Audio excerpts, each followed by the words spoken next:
Content warning. The following episode contains discussion regarding sexual assault. Resources pertaining to this topic have been included in the description of this episode. In 3, 2, 1. Welcome to the Transfer Nation Videocast and Podcast. Transfer Nation aims to create a network and community of educators who work with and advocate for transfer and post-traditional college students. Our mission is to build community, transform culture, and empower success for transfer educators and students by sharing resources and celebrating all things transfer. Hello, and welcome back to the Transfer Nation Videocast and Podcast. My name is Chrissy. I'm a social media director with Transfer Nation, and I have the amazing honor of interviewing transfer students on the Transfer Nation podcast, those who are currently attending school or those who may have graduated. And so it's my honor to introduce Valencia Scott here with us today. Welcome, Valencia. We're so excited you're back here on the podcast. Thank you. Thank you for having me. Valencia was recently on our podcast speaking about the Marshall Scholarship, and she's a recipient of that. And so that's very exciting, and we're so happy that she's here back with us. But we'll start off today just by asking Valencia, what schools did you attend and where did you transfer from? So out of high school, I actually went to a four-year university on the East Coast. And then, I'll talk about this a little bit later, but due to a lot of different circumstances, I actually ended up dropping out of college. So my transfer story starts with completely dropping out and having no intention of going back to university whatsoever. I was encouraged by my older sister to take a class at community college, and then that turned into 4 classes, and then it turned into a semester. And so I started over again at American River College in Sacramento, and then transferred to UC Davis, where I graduated and got my bachelor's. Very awesome. Thank you for sharing that. And a new segment that we have on the podcast is we ask each of our guests to bring an artifact that resembles the schools they attended or maybe an aspect of their transfer journey. So Valencia, what artifact did you bring today? Yes. Okay. So from American River College, I brought, this is, hope you can see it clearly on the screen. Yeah. But this is my transfer certificate / associate's degree, which is the degree that they give you at community college. And so that obviously something I'm really proud of, because that was the first time I really felt like I had accomplished something in my education. Absolutely. And I also got accepted to Davis and was getting ready to transfer. So this is something I hold on to because it's a really nice reminder of how far I've come. Yeah. And this is from Davis. So this is, I worked at a student-run clinic called Amani Clinic in Sacramento, and it provides free primary healthcare services to the Black community in the area. And I started the legal clinic there. And so at the end of the year at the senior banquet, I got surprised by everyone with this appreciation plaque. And it means a lot. I put a lot of work into it. And I think it's a reminder too of again, how far I came, because I never thought I'd be able to start my own organization and run it, let alone graduate from college. So I think those are the 2 artifacts that I brought. That is so amazing. And it's amazing that they gave you that plaque to show you your appreciation. And I'm so excited for transfer students listening to hear more about all the other things you created, because that's just one of many things that you created and you got really involved in as a transfer student. And I even just from the last episode, if you haven't listened to the Marshall Scholar episode of Transfer Nation yet, definitely go listen to that and hear Valencia's amazing words in that episode as well. And you'll already get a glimpse of the amazing accomplishments she's made as a transfer student. But with that being said, what do you feel like inspired you specifically to choose the transfer pathway and embark on the journey of a transfer student? So my transfer story is a little bit different because I never planned on transferring. And I never wanted to. And I think that's important to talk about, because with transferring, it's a lot more than just changing schools. There's so much personal stuff that goes into it. Sometimes there's some trauma at the other university and you want to transfer, the social environment's not working, it could be financial. For me, I graduated high school and then went straight to a 4-year on the East Coast on a scholarship. And just being, first gen student, Black woman on a predominantly white campus for the first time, I definitely struggled with adjusting. And I had a really hard time finding my place, even though I did have a good, close knit group of friends. There was still just a lot of, mental health challenges that I faced when I was processing and going through my first year.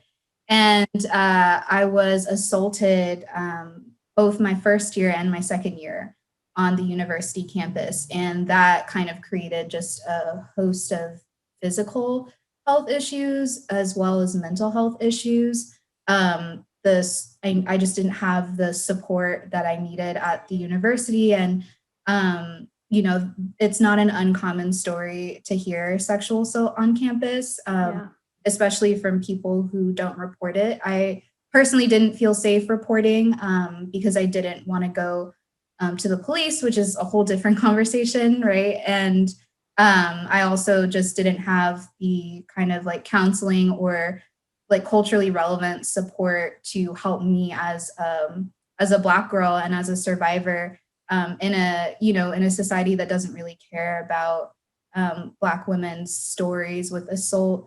And so that just led me to drop out of college altogether. I remember constantly like asking for help, but no one could really help me, or I would just not get what I needed. And so I, didn't want to go to college anymore. I felt like I had failed.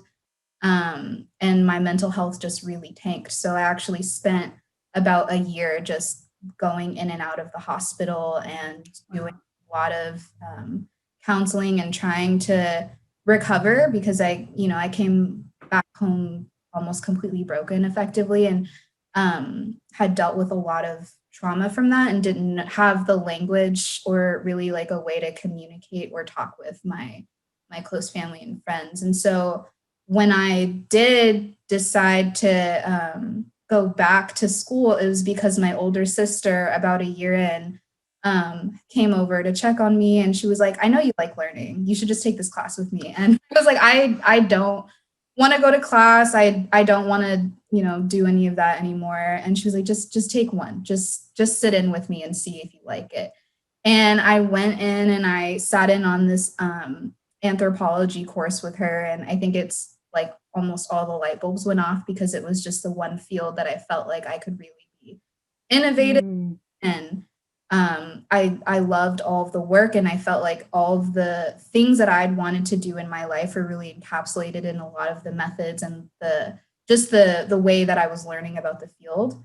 And so the one class turned into like a semester, and then I was there for 2 years, and I ended up transferring to UC Davis.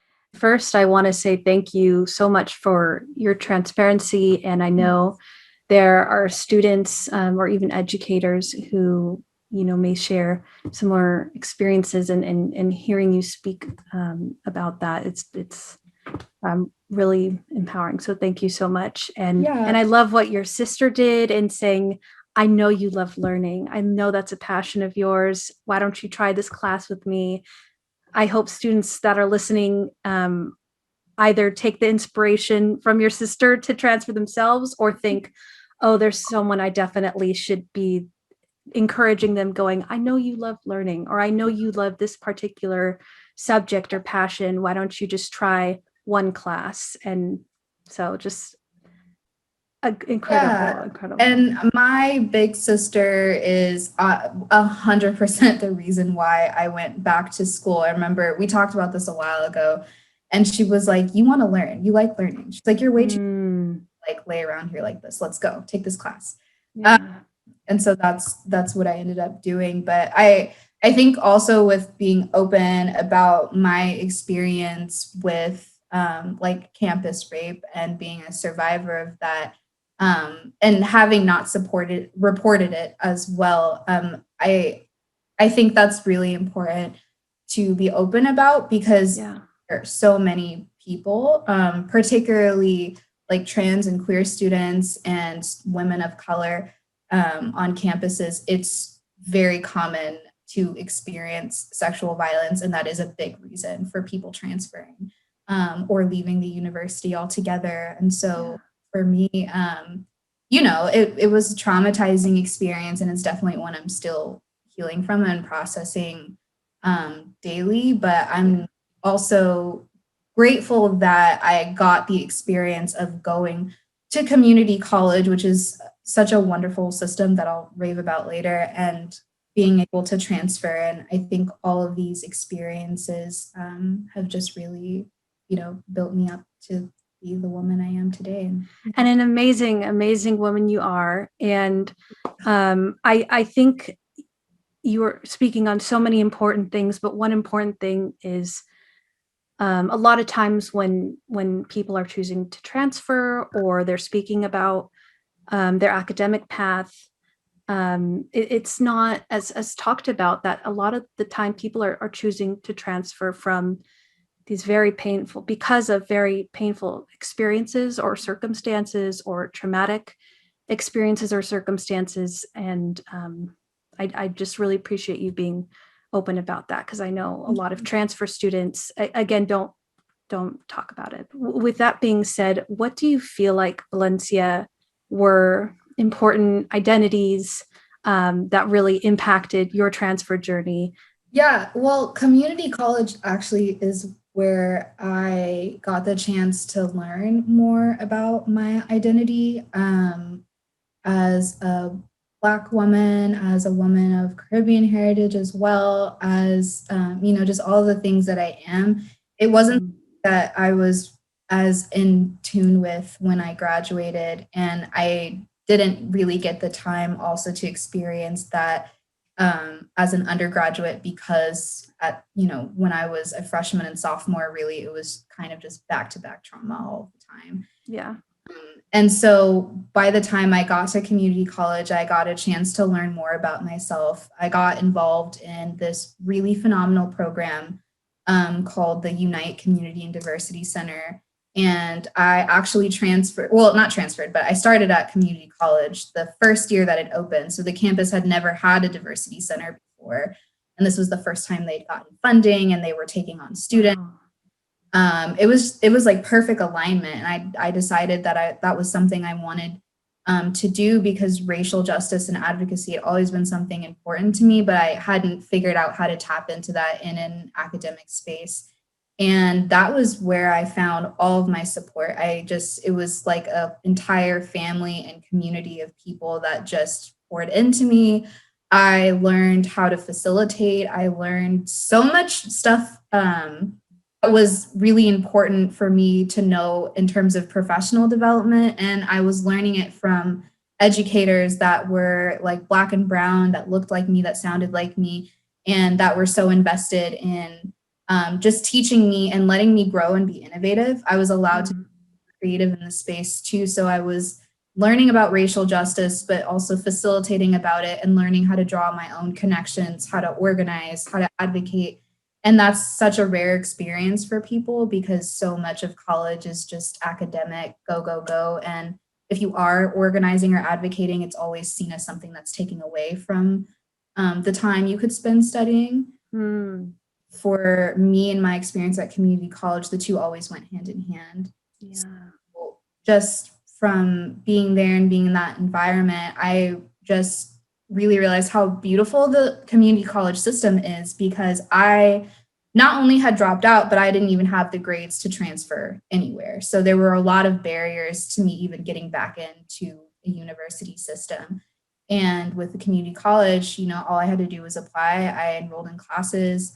I just started, and I was surrounded by these people from all walks of life. So, going to classes with people that had kids, that had been formerly incarcerated and were now coming back to school, had been, through all of these different things in their life. And now they're in this community college system where they had access to education and resources in a way that wouldn't necessarily be possible at the four-year level, because there are so many barriers to us even being accepted.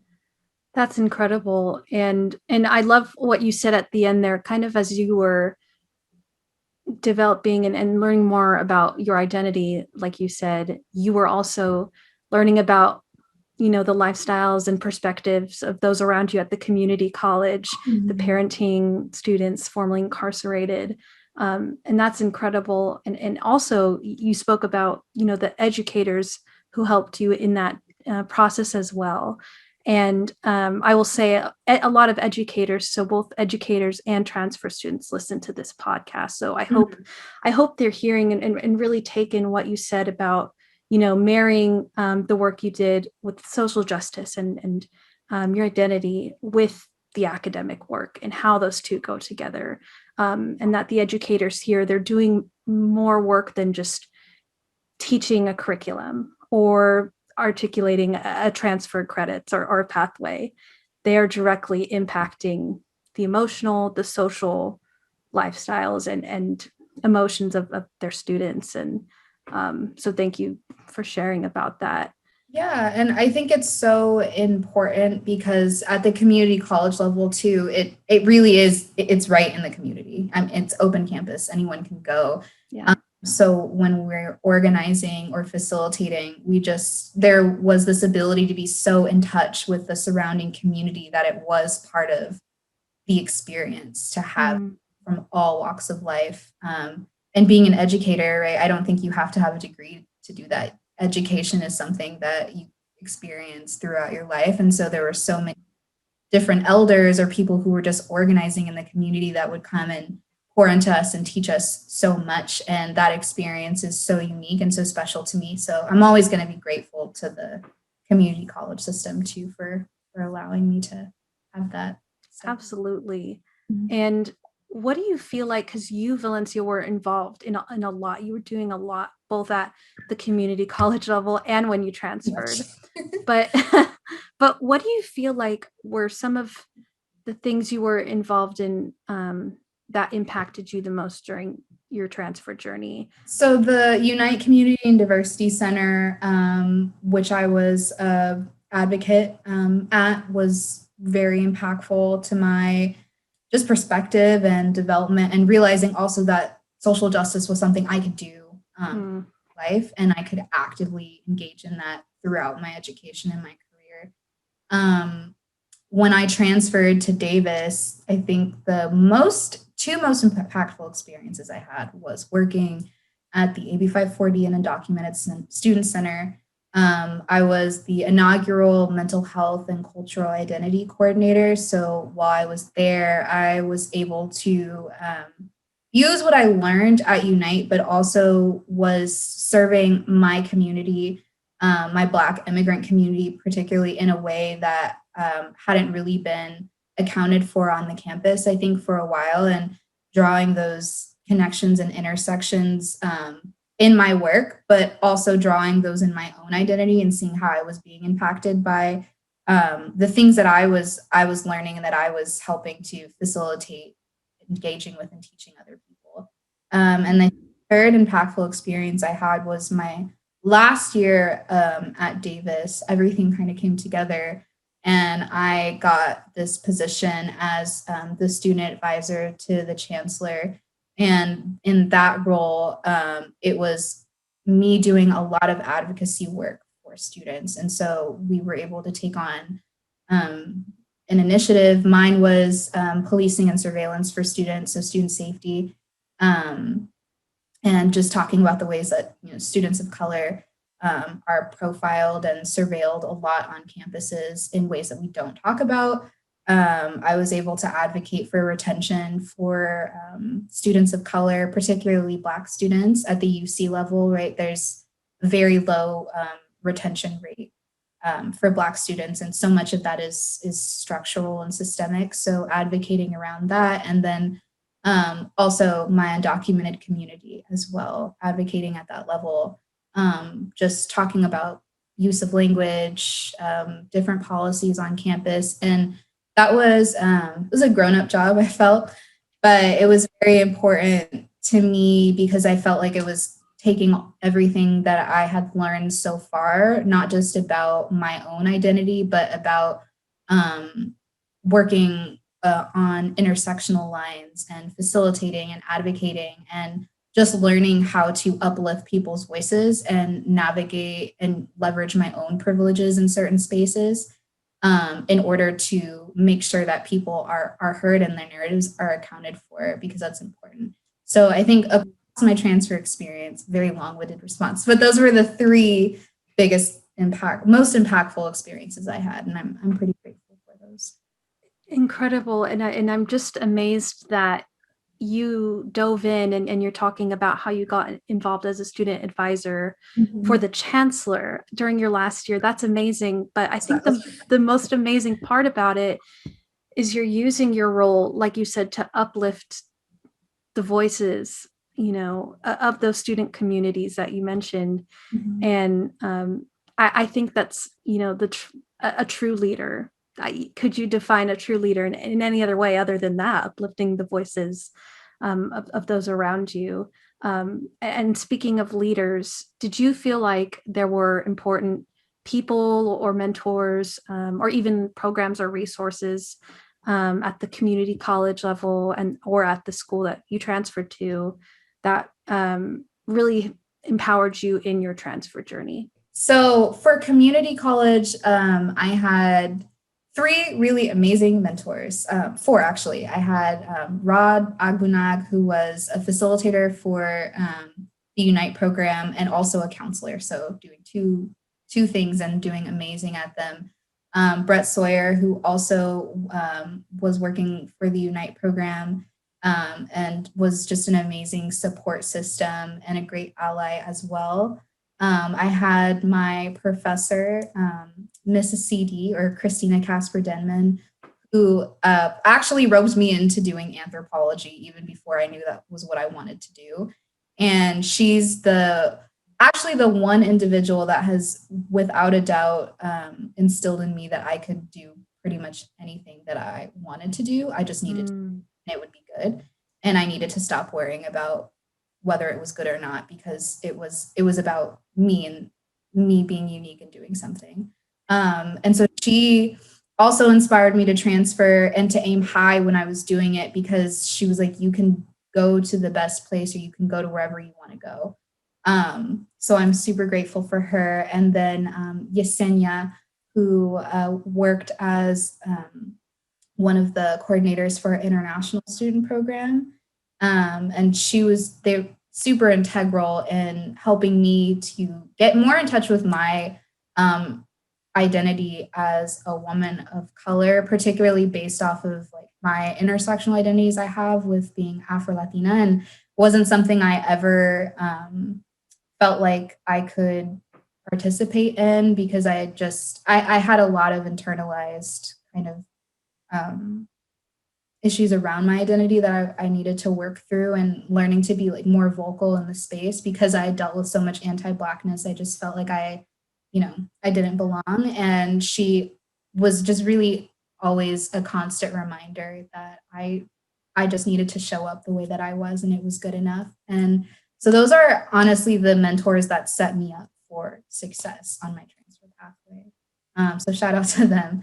And when I got to Davis, I think honestly, the mentorship I got at the AB 540 and Undocumented Students Center with Nacho, who is the assistant director. They're a fantastic mentor to me, also just a really close friend who's super supportive. I would go to their office and cry if I needed to about microaggressions, or just rant about structural racism if I felt like I needed to do that. And I also had support in the African American and African Studies department from one of my faculty members, Professor Nweno, who was very supportive in just helping me navigate the ins and outs of my research, and also wrote my recommendation letter for the Marshall. So I've been fortunate to have a lot of people around me from community college specifically that supported me and really set me up for a successful pathway. And I think that made it so much easier too when I got to Davis to connect with people who could help mentor me too. Yeah. The fact that you were involved with so many mentors and so many educators. That just, it speaks to students listening that I hope they can see that it's so important to get connected with mentors, mentors who share your identities, mentors who share your passions. And also, I just want to say, I love what your one mentor said to you about you don't need to be good at the thing, just you need to do it, and you need to bring your uniqueness to that. That is just something I feel like transfer students need to know, because there's so often this fear of failure and so many other things. But just doing the thing, taking the chance and just trying it, it's so important to get connected with mentors who are going to tell you things like that. And it's amazing that you were able to do that. And so it sounds like they played a big role too in continuing to inspire you during your journey. And that kind of leads me to my next question is, what do you feel like really motivated you to stay resilient and dedicated to the transfer journey? Yeah, it was definitely a journey too. I think for me, it was super important that I was able to use what I was learning to uplift my community. That's really what it's all been about and always been about. I don't really ever consider like my degrees or my education to be about, me, the person. I think it's about me obtaining knowledge and obtaining like an educational skill set that will help me to pour in and uplift my community in the way that I know how. Yeah. And I think that really the resilience was I was just determined to finish. I love learning. That was really at the core of all of this. And I really just like to learn, and I wanted to go to school, and I just wanted to finish. And so I think having to develop the resilience over time was a different story, because I think a lot of the things that I struggled with were not uncommon for Black women specifically to struggle with in the university system. I dealt with a lot of tone policing. Even though I was student advisor to the chancellor, right? Even in that role, I still dealt with a number of microaggressions, being made to feel like I was talking too aggressively about something I cared about, being tone policed, being told I wasn't doing enough, or being made to feel like I wasn't doing enough. And having to build that resilience it's unfortunate that it's a product of so much racial and structural violence that gets put onto you. But for me, it just came from this, I'm very passionate about learning, and I'm passionate about what I do. And um, my community, which Black immigrant community, is very, very important to me. And I know that I could be serving in a much higher capacity than I am even now. And that's really what motivated me to finish. I think there's just a larger goal that I have, and a way that I want to put myself and my work out into the world, and contribute to liberation across all intersections, but Black liberation specifically. And that's really what's kept me in school, honestly. Thank you again for sharing that, because again, I know there are so many students listening who need to hear that there are students, transfer students out there advocating for those things. And I also love that you said a part of your resilience goes back to, again, that love of learning that your sister reminded you of, towards the beginning.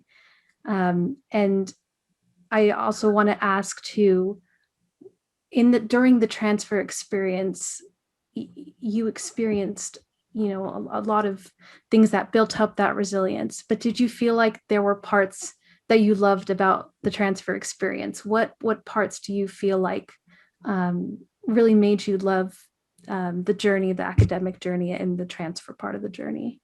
The one thing that I did like or enjoy about the transfer journey was, one, the opportunity to be in these new environments, and to tap into new resources. Every time that you transfer, you're in a completely different community and learning to adjust.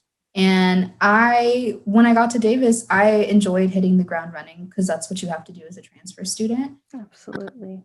but I enjoyed truly facilitating, and I enjoyed coalition building and organizing with my peers. It was hard work, and a lot of the times is very lonely work too, because when you're dealing with the really intense racial microaggressions or racial tensions on campus, it can really, on a personal level, get to you. But I found that really the most community and like love that I ever experienced was when I was working with my peers and we were organizing, or we were building community across different student groups or campus organizations to talk about intersectionality, and seeing all of that happen in real time with different students that will then go out into the world and continue to do that and make that same impact. So what I enjoyed, on top of being in different academic environments too, some of the most interesting and best professors I've had have actually been at community college.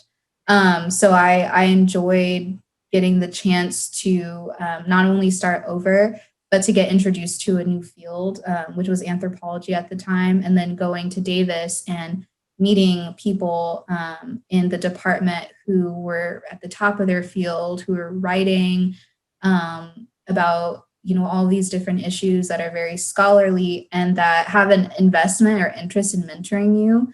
And so seeing that that is a level that you can get to, or you can have the impact you want to have in the academy if you want, or outside. Those are the things that I enjoyed. And that's so cool that something you loved was so much, again, it just shows the true qualities of a leader you have. The fact that a part that you loved was the organizing, was the starting the conversations, advocating for the underrepresented voices, and then connecting, with the educators. It's just incredible that one of the favorite parts of your journey was the organizing and the leadership. And I hope students who are listening, who, sometimes might feel the pressure of the stigma of the transfer student, which is so much, just attend the community college, do the classes, and then go on. I hope they can embrace it so much like you have, Valencia, and just turning it into a leadership opportunity, turning it into an opportunity to be an advocate, to enact social justice. It's just incredible how you took the journey and built it into those things. And so I'm so happy students are getting to hear about how you did that. And speaking of that, if you could give a tip, if you could think of one tip you would want to give to transfer students who are listening, what do you feel like that one tip would be?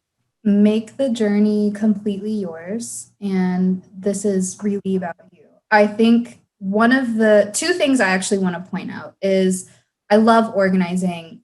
It was a great part of my campus experience, but I also mentioned too that it could be lonely and it can be draining, because especially with Black students, there's oftentimes not a lot of support for what we're organizing for. Not to mention that there's an actual university system that wasn't necessarily built with us in mind. And there are people at the university still that don't believe we should even be there. And I think for me, I struggled with imposter syndrome really bad, honestly, up until like a few months ago, if I'm being super honest, with thinking that I was not good enough. And as a Black student, anything that you feel about yourself that is negative is always reinforced outside, right? In society and the education system, 100-fold. And I had to learn that I'm doing fine and I'm exactly where I need to be at any point in time. And that if another person's perception of me was that I was less than because I transferred, or because I am a Black woman, or because they don't like the way that I'm speaking or the space that I'm taking up, that has nothing to do with me. And I think that that's a really important lesson, because as a transfer student, there's this academic elitism that a lot of community college students face, which is there's this perception, at least in the state of California, that if you graduate from high school and then go to community college, you didn't do good enough in high school, or you're not smart to go to a 4-year straight out of college. And for me, right, going from a university on the East Coast to a community college, I had a lot of people looking at me like I had failed, like I was a dropout, reinforcing all of the negative things I'd been told or shown about myself in high school. As well. And that's not, I mean, it's unfortunate that that is something that people even have to get over, because we're all, very innovative and creative people that we just need to tap into that in order to really shine. But with, transfer students, I think sometimes that academic elitism or the different barriers that we face to getting to a 4-year can really weigh on you and make you feel like you don't even deserve it by the time you get there. And that's sad, because for me, like, even ruined the joy and experience of getting into a university, because I felt like I only got in because I'm a token transfer student, or it's not like really a 4-year acceptance because I transferred in. That's one thing, is it's the journey is about you and you have to make it yours. And it's really not about anyone else. And the second thing I would add to that, sorry, long-winded response. No, please add as many as you'd like. We'd love it. Yeah, I think the other thing, college is, it's not a linear experience, and it doesn't need to be. I struggled because we're always taught that a traditional pathway is honestly going from kindergarten to grad school nonstop. I don't think that's healthy. I think we should take breaks because it's your life. But, whether you dropped out and you decided to go back to school, whether you had to transfer for financial reasons or other personal reasons, I think that there's nothing wrong with not having gone straight through undergrad in 4 years. It took me 6.5 years to finish, including like having to take time off after being assaulted and needing to recover, like, physically and mentally. And, life happens. Your life does not stop just because you're in college, even though sometimes that's the underlying expectation. And you should embrace all parts of the experience and know that it's your life. So there really are no pauses or breaks in your life. If you feel like you need to take a gap year, what people call it, then you take the time off and then come back to it. If you feel like the environment that you're in at this university isn't working out and you want to transfer, then do that and be a transfer student. It's okay, because in the grand scheme of things, like, these are experiences that in some way you're having because they're building you up to be even greater by the time you graduate. And having some life experience behind coming from undergraduate too. I feel like I've lived so much life. Some of it was, it wasn't what I wanted to experience, but in the same vein, I've experienced it and I've grown as a person. And I think that is so important to always remember, is that your experience is yours. It doesn't need to be linear, because our lives aren't, and it's school. It's fine. It will be there. So, yeah. So many amazing tips, all incorporated into those 2 tips. Thank you, Valencia. And I just have to emphasize, the life doesn't stop. The transfer journey, you can take pauses on that. It's not linear, just like you said. I love that you brought that up. And so, speaking on tips, I want to know, what's a tip that you would want to give educators who work with transfer students, or professors, or administration, or any type of faculty that works with transfer students? What's one tip that you would want to give to them as they're working with those students and empowering them? Yeah, I think one thing that stuck out to me that you mentioned earlier was when you brought up it was so important for students to connect with mentors. And I think equally, if not more so, it's important for mentors to seek out mentees. So many times students are kind of trying to find mentors and dealing with, like, a lot of closed doors, or people who are just not very amicable to treating them the way that they should be. I think it's so important that educators take time when they see a student that they have the capacity to invest in, that they do that. because it means so much to have a relationship with a mentor that you didn't find, they found you. And some of the best mentorship relationships I've had have been people that have pulled me and been like, hey, you have something and I want to help you. Bro, that's how I found all my mentors at community college, is they all came and they saw something in me and they wanted to help nurture that. And I think that it's unfortunate that that's such a rare experience, but I think that that really should be instilled in educators, that you should seek out mentees as much as people are seeking out mentors. And the second part I would add is please take the transfer student as a whole person, not just a student, because transferring is really hard and you have so little time to do so much stuff. Especially when it's a bachelor's degree. And there are a lot of barriers. Again, for me, going to community college, university was really expensive. I was housing and food insecure a lot of the time when I was at community college. And so going to the university and having all these resources, I needed, some guidance for someone who actually understood that I'm not just a transfer student looking for resources. I'm like a full person that has dealt with, these issues of having their basic needs, that had trauma associated with education, but also the reason why I transferred. And just having someone to see that and acknowledge that, and then to help support me academically or otherwise based off of that understanding of me as an individual. I think so many times educators kind of see like student as student, like this is someone that needs to learn and they need resources because they need to do well in class, or there's so much more that goes into being a student. And so I think for educators, please try, especially now with COVID, to make an effort to at least acknowledge that there's more to the person than just the academics, and that transfer students are so diverse, coming from all walks of life. And I think that should just be accounted for, because really educators, it's about relationship building. And I think that's so important. So that'd be my advice for educators. And that is amazing advice. I love that you spoke to mentors, being the one to reach out initially. I think a lot of times transfer students may go into community college frantically trying to build those networks and those relationships because they're going to transfer in a short amount of time. But when the mentor is the one reaching out and making that, it makes it all the more special and speaks more oftentimes, like you said, to the holistic needs of the student as a whole person. So thank you so much for speaking to that, and for the educators who are listening.